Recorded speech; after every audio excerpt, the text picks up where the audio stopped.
इथे पाय ठेवला ना तरी एक वेगळा आनंद अनुभूती असतो. त्या नावात चमत्कार आहे. त्याच्या भूमीत आल्यानंतर काय वेगळा आनंद असतो आणि त्या आनंदात एक वेगळी अनुभूती आपल्याला देण्याकरता या चिंतनेचं खरं आयोजन. चिंतनेबद्दल मला असं वाटतं बोलण्याची गरज राहिली नाही. न बोलताही चिंतनेनं स्वतःच्या कार्यानं गेली 23 वर्ष. मी आता ऐकलं, मला तर असं वाटत होतं किती वर्ष झाली.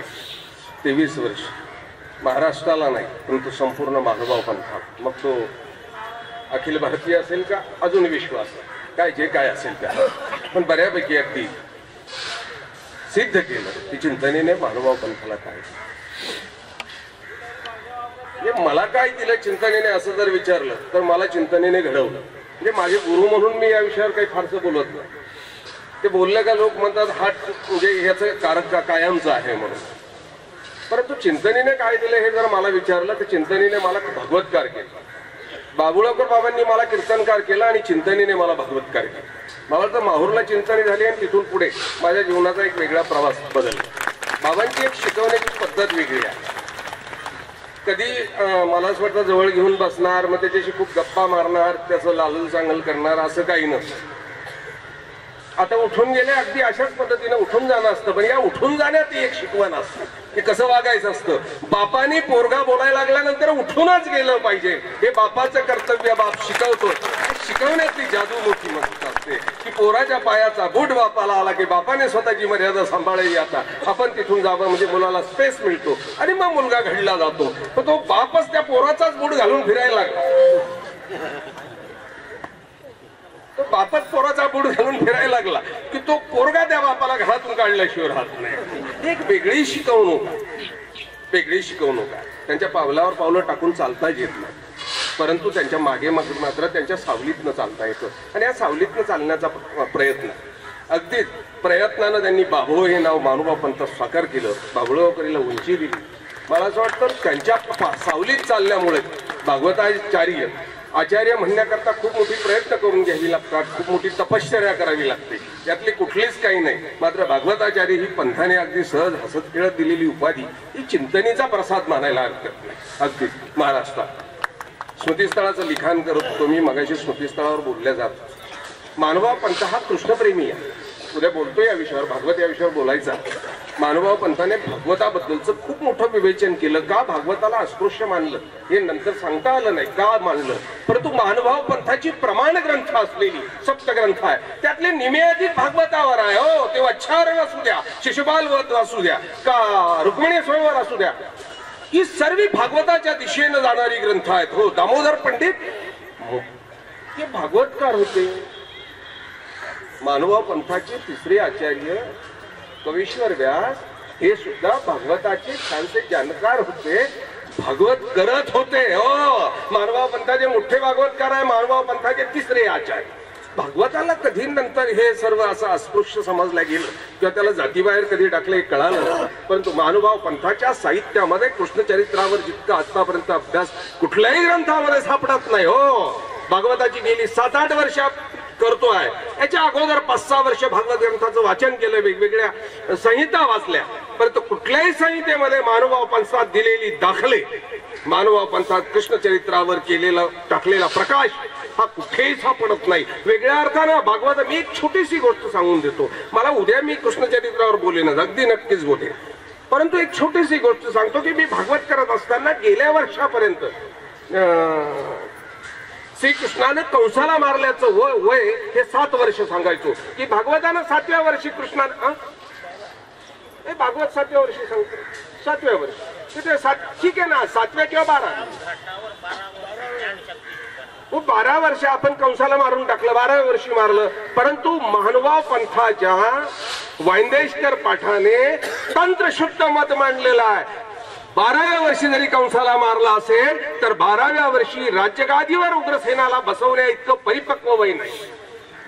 नक्कीच नाही. उद्धव देवाला मंत्री करण्याकरता, प्रधानमंत्री करण्याकरताच ते परिपक्व वय दिसत नाही.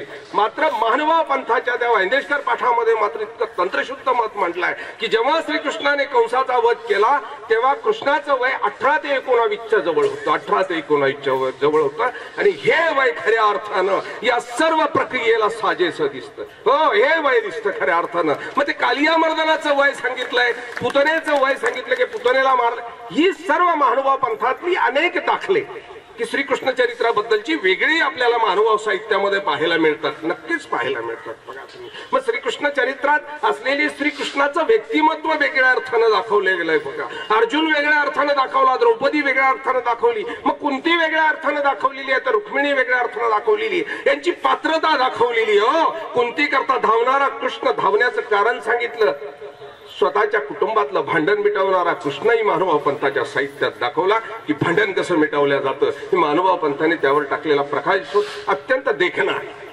महानुभाव श्रीकृष्णाकरता वेडा झालेला आहे. हो, वेडा झालेला आहे. श्रीकृष्ण चरित्रा इतकी साहित्य महानुभाव पंथात कुठल्याही विषयावर झालेली नाही. महानुभाव पंथाचे अनेक दिग्गज आचार्य हे श्रीकृष्ण चरित्रानं वेडे झाले होते असं म्हटल्यापेक्षा महानुभाव पंथाचे असलेले आमचे ईश्वर अवतार, मग सर्वज्ञ श्री चक्रधर प्रभू महाराजांचा असेल, मग श्री गोविंद प्रभू महाराजांचा असेल, बघा तुम्ही, यांना सुद्धा श्रीकृष्ण होण्याचं बघा तुम्ही वेळ होतं. हो, वारंवार त्यांच्या लीळा चरित्रात असेल का गोविंद प्रभू चरित्रात असेल आपल्याला ती गोष्ट जाणवते की यांना सुद्धा श्रीकृष्ण व्हावंसं वाटलं. हे श्रीकृष्ण आवडीचं खरं प्रतीक आहे. हे श्रीकृष्ण प्रेमाचं एक वेगळं प्रतीक आहे की त्यांनाही कृष्ण व्हावं वाटलं. हे बघा, हा महानुभाव पंथ आहे. महानुभाव पंथाच्या त्या पंचनामांना सुद्धा पंचकृष्ण या नामाभिधान आपलं ओळखल्या जातं की त्याला नामाभिधान केलं गेलं. सर्वज्ञ श्री चक्रधर प्रभूंना तर श्रीकृष्ण चक्रवर्ती हे पात्र प्रचंड आवडत होतं आणि म्हणूनच मला असं वाटतं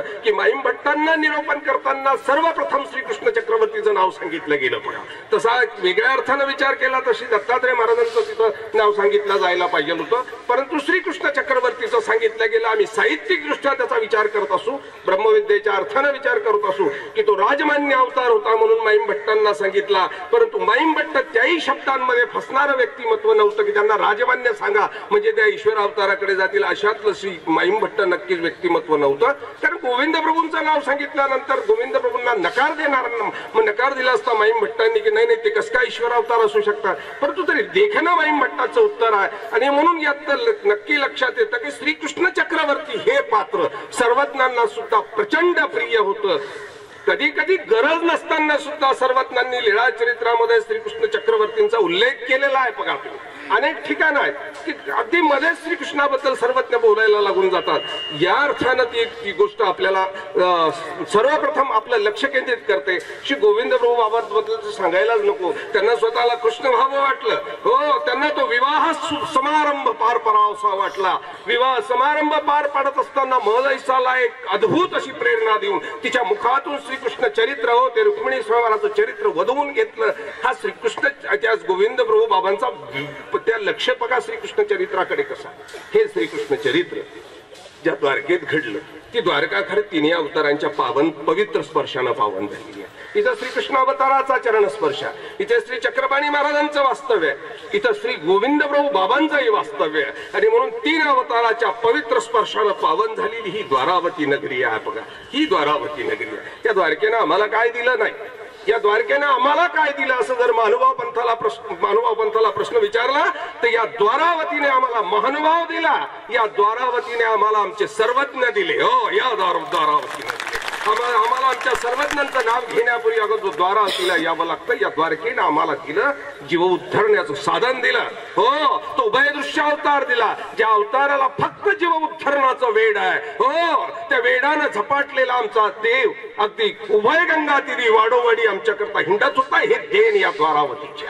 या द्वारावतीला आल्यानंतर ही माती कपाळाला लावली तर धन्य वाटतं, धन्य वाटतं. चिंतनीने आम्हाला काय दिलं म्हणाल तर आम्हाला माणूस घडवलाय.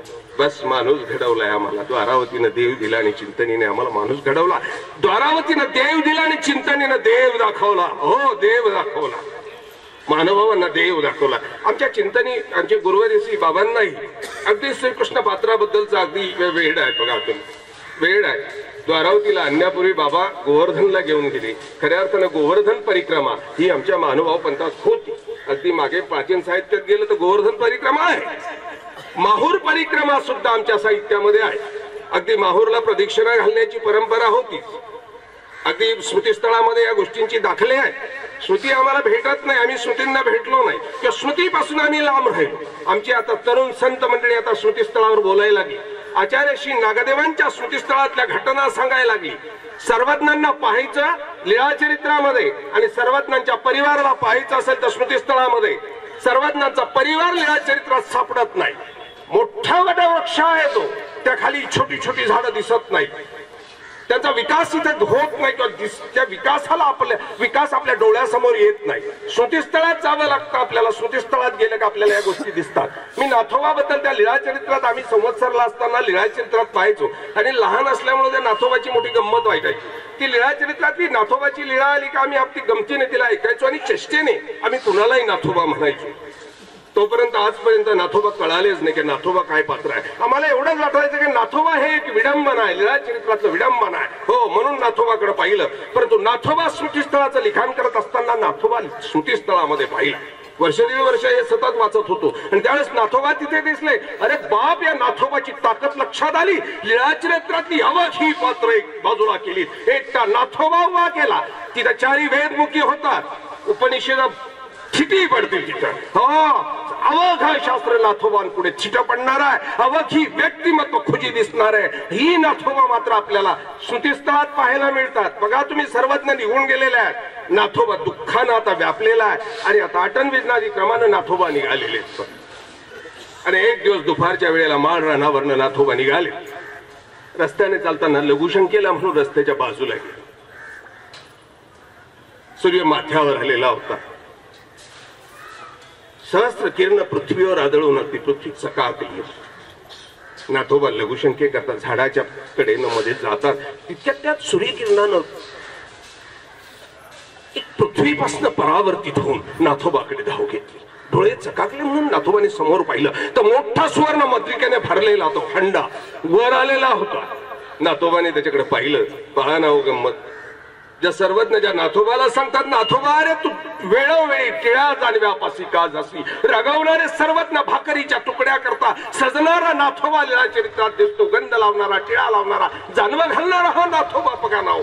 एका वेळच्या जेवणाकरता नटणारा नाथोबा लीळाचरित्रात दिसतो. इथे बघा नाथोबाची पंचायत कशी झालेली. आता आपण संभ्रमित होतो. आता नाथोबा काय करणार म्हणून.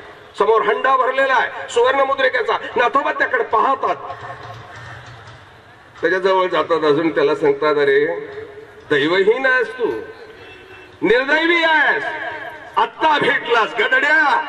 या अगोदर भेटला असतात ना तेव्हा माझा देव इथे होता. अरे माझ्या देवाच्या उपयोगी गेला असतात. आता दिसून तुझा काय फायदा आहे.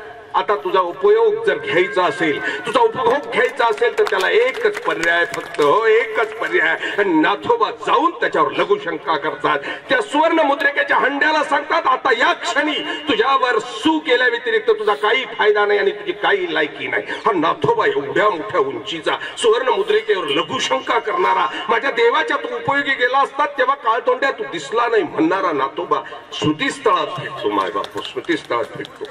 ही माणसं स्मृतीस्थळात भेटतात. एक स्मृतीस्थळाचं वेगळं एक अलौकिकता. अनेक पात्र आहेत. महिला स्मृतीस्थळामध्ये भेटतात. बघा, स्मृतीस्थळामध्ये महिला भेटतात. महिलांची विचारसरणी कशी असावी ही स्मृतीस्थळ सांगतं. बघा, तुम्ही स्मृतीस्थळात बाया गेल्याच नाही, तुम्हाला गरजच नाही. तुम्ही पारायणाची पुस्तकं जास्त घेता. पारायणावर मोठा तडाखा असतो. बस तुमचा पारायणावर तडाखा असतो.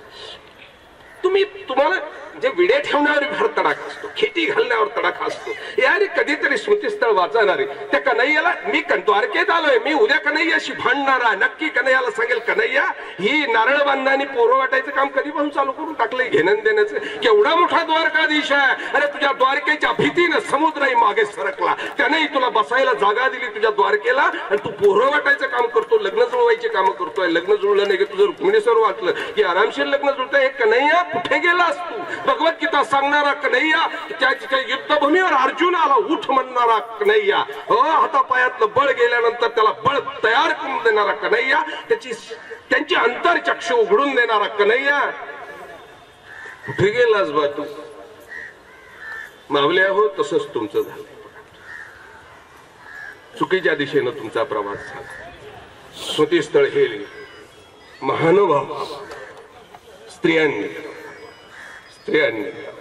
आचार्य श्री नागदेव एक वेळेला बसलेले, ते अवघा परिवार बसले. मग तिथं पंडित दामोदर आहेत, मग तिथं भास्कर भट्ट आहेत. आचार्यशी मात्र डोळे लावून काहीतरी चिंतन करतात. दामोदर पंडितांनी पाहिलं आणि आचार्यांना विचारलं, भक्तो तुम्ही काय चिंतन करताय? आचार्यांनी सांगितलं, मी सर्वज्ञांची पाहिलेली तिन्ही पूजा अवसरे आठवतो. दामोदर पंडित म्हणतात, भक्तो तुम्ही पाहिलं सर्व, ती पूजा अवसर पाहिलीत, ती अनुभवलीत, म्हणून तुम्ही चिंतन करताय. ते आम्ही काय करायचं हो? आणि आचार्यशी नागदेव गडबडले. क्षणभर मौन तिथं वातावरण तयार झालं. महादाईसाच्या लक्षात आलं, अरे मोठा गोंधळ उडणार आहे. पळत आली महादाईसा आणि नागदेवांना म्हणाली, नागदेवा अरे तुला आठवत नाही का रे सर्वज्ञांनी काय सांगितलं ते? आचार्यांच्या डोळ्यात पाणी आलं. हे सांग की रुपये, देवानं काय सांगितलं ते सांग ना ग. आणि मग रुपाईसानं ती स्मरणाची सूत्र सांगितली. हे देखील तैसे आठवीजे, ही स्मरणाची सूत्र सांगितली. सर्वांनी दंडवत करून घेतली. आचार्यांच्या डोळ्यात अश्रू पाहत होता. हात जोडले, महादाईसाला हात जोडले. म्हातारी धर्मरक्षित हो, मार्ग स्मरणे विन गडबडीला होता. स्मरणाचा प्रश्न निर्माण झाला होता. मार्ग स्मरणे विन गडबडीला होता. म्हातारी रक्षिला. त्या महदाईसानं त्या गोष्टीचं बघा तुम्ही उत्तर दिलंय. महदाईसानं देव तुमच्या जवळ आणून पोहोचवला. आचार्यांना उचलून आणलं. ही घटनाच नाही तर म्हातारी धर्मरक्षीला बघा.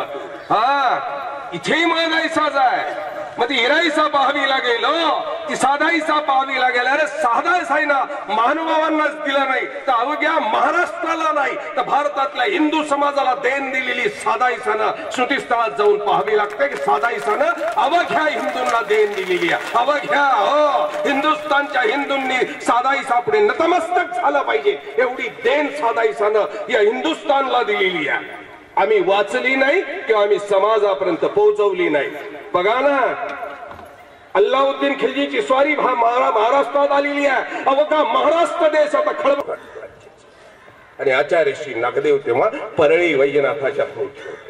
तरुण स्त्रिया होत्या, तरुण पुरुष होती, म्हाताऱ्या स्त्रिया होत्या, म्हातारे पुरुष होती. आचार्यांपुढे प्रश्न पडलेला होता, येणाऱ्या यवनाच्या धाडीनं नसुदी माणसं कापल्या जात नाही, स्त्रिया कापल्या जात नाहीत तर अब्रू लुटल्या जात आहेत. आपल्याजवळ असलेल्या तरुण स्त्रियांचा आपण काय करणार? या मुलींचा धर्म कसा वाचवणार? त्यांचा जीव कसा वाचवणार? काही क्षण मुकाट राहिले आणि साधाईच्याकडे पाहिले आणि आचार्याने सांगितलं, साधाई अगं तुला देवाने वरदान दिले नाही.